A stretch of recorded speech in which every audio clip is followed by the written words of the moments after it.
हमारा समाज हर दिन किसी ना किसी दिल दहला देने वाले अपराध की गवाही देता है। कभी मोहब्बत के नाम पर हत्या, तो कभी लालच की खातिर किसी की जिंदगी छीन ली जाती है। लेकिन तेलंगाना के करीमनगर से जो मामला सामने आया है, वह सोच में डालने वाला है। सोच, तकनीक, बर्बरता, तीनों का ऐसा मिश्रण जो शायद पहले कभी ना देखा होगा, ना कभी आपने सुना होगा। हत्या करने का एक अजीब तरीका, जिसको जानकर आप चौंक जाएंगे, आपके पैरों तले जमीन हिल जाएगी। यह कहानी एक पत्नी की है जो अपने प्रेमी के साथ मिलकर अपने ही पति को मौत के घाट उतार देती है। हत्या का तरीका इतना अजीब और इतना खतरनाक था कि शुरुआत में पुलिस को भी शक नहीं हुआ, लेकिन जैसे जैसे तहकीकात आगे बढ़ी, सच की परतें खुलती गईं और साजिश का वो घिनौना चेहरा सामने आया, जिसे सुनकर कोई भी हैरान रह जाएगा।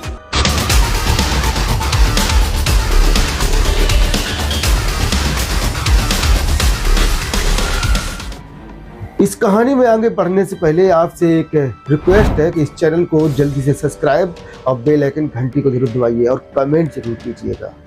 कहानी की शुरुआत होती है करीमनगर की रामा देवी से। रामा देवी एक आम महिला थी जो स्थानीय पकवान सर्वपिंडी बेचकर अपना गुजारा चलाती थी।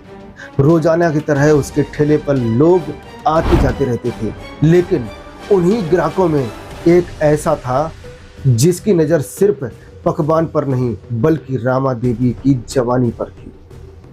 जी हाँ, यह सच्ची घटना है और उस लड़के का नाम था रजैया।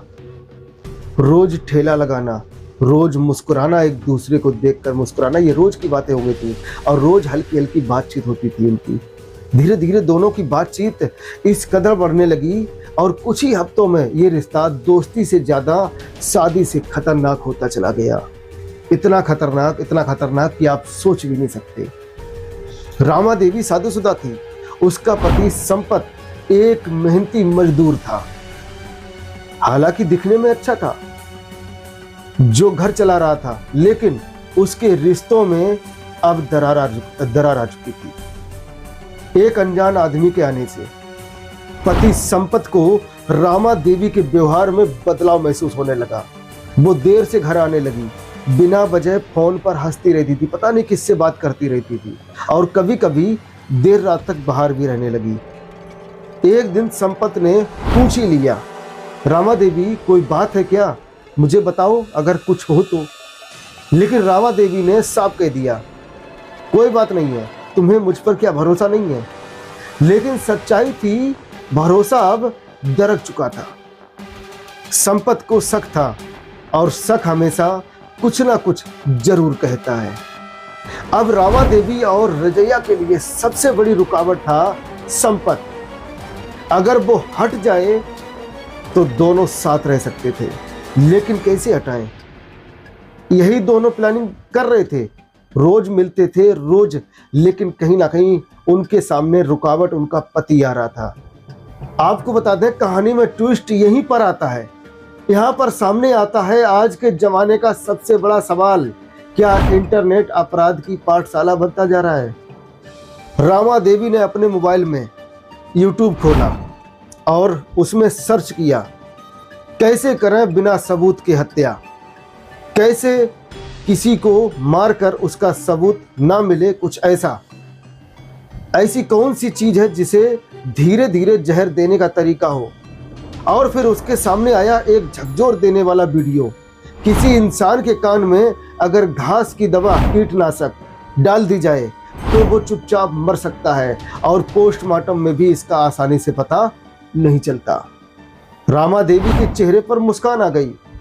उसे हत्या का तरीका मिल चुका था, अब प्लान को अंजाम देना था। रजैया ने संपत को एक पार्टी का निमंत्रण दिया। बहाना था, तुम मेरे अच्छे दोस्त हो, चलो साथ पीते हैं।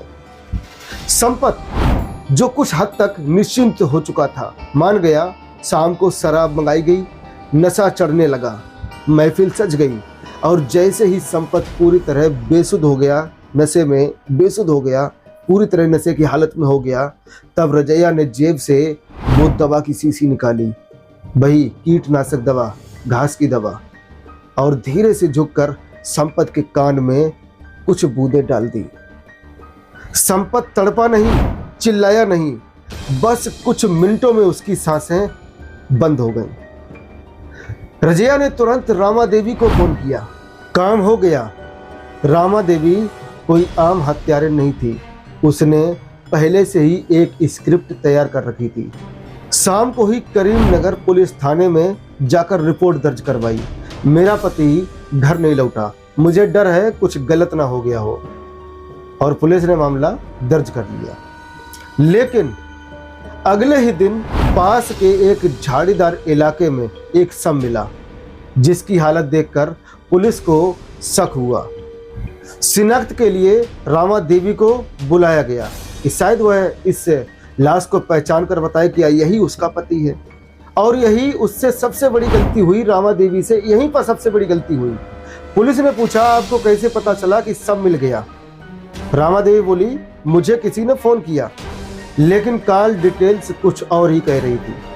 फोन रिकॉर्ड से पता चला कि शव मिलने से पहले ही रामा देवी ने एक कॉल रिसीव किया था, उसके बाद तो कोई कॉल ही नहीं आया।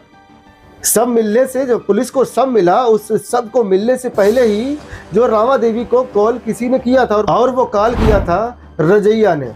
अब पुलिस को शक हुआ, मुश्ताक शुरू हुई, पहले हल्की फिर तेज। आखिरकार रामा देवी टूट गई। उसने कहा, मैं उसे पसंद नहीं करती थी, मैं रजैया के साथ रहना चाहती थी। मैंने यूट्यूब से सीखा था कि कान में जहर डालने से पता नहीं चलता। रजैया को पकड़ा गया, वो भी ज़्यादा देर तक झूठ ना बोल पाया। रजैया ने बताया वो मुझसे प्यार करती थी। मैंने उससे कहा, अगर तू मुझे चाहती है या तू मुझे अपनाना चाहती है तो अपने पति को हटाना होगा। तो दोनों ने बात हत्या की स्वीकार कर ली। रामा देवी और रजैया दोनों पुलिस के हिरासत में हैं, केस चल रहा है और शायद दोनों को उम्र कैद की सज़ा मिलेगी। यह घटना ज़्यादा पुरानी नहीं है और ये घटना है 6 अगस्त की, यानी कि कल 6 अगस्त 2025। लेकिन ये केस सिर्फ एक हत्या का नहीं है, ये एक उदाहरण है कैसे टेक्नोलॉजी, प्यार और लालच मिलकर इंसान को शैतान बना देते हैं। अब क्या यूट्यूब जैसे प्लेटफॉर्म को क्राइम सिखाने वाले वीडियोज पर बैन होना चाहिए? या हम जो वीडियो भी बना रहे हैं, क्या इन वीडियो पे भी बैन लगना चाहिए? क्या सरकार को इन पर नियंत्रण रखना चाहिए? प्यार जब मर्यादा तोड़ता है तो वो सबसे बड़ा जहर बन जाता है। टेक्नोलॉजी जहां एक तरफ ज्ञान का माध्यम है, वहीं अपराधियों का टूल भी बन रही है। हम आपको ये जानकारी दे रहे हैं और यही जानकारी किसी के लिए जानकारी ऐसी मिल जाती है कि वो जुर्म के रास्ते पे आ जाता है। कोई भी जुर्म कितना भी सात्र क्यों ना हो, कानून की नज़र से बच नहीं सकता। लेकिन संपत अब इस दुनिया में नहीं है। वो सिर्फ इसलिए मारा गया क्योंकि उसने प्यार किया था एक ऐसी औरत से जिसने अपना दिल और इंसानियत दोनों खो दिए। अगर आपको ये सच्ची और सनसनीखेज क्राइम स्टोरी जानकर झटका लगा हो तो नीचे कमेंट में अपनी राय जरूर दीजिएगा। साथ ही वीडियो को लाइक, शेयर और चैनल को सब्सक्राइब जरूर करें, क्योंकि हम लाते हैं आपके सामने वो सच्ची कहानियाँ जो अक्सर छुपा दी जाती हैं। धन्यवाद।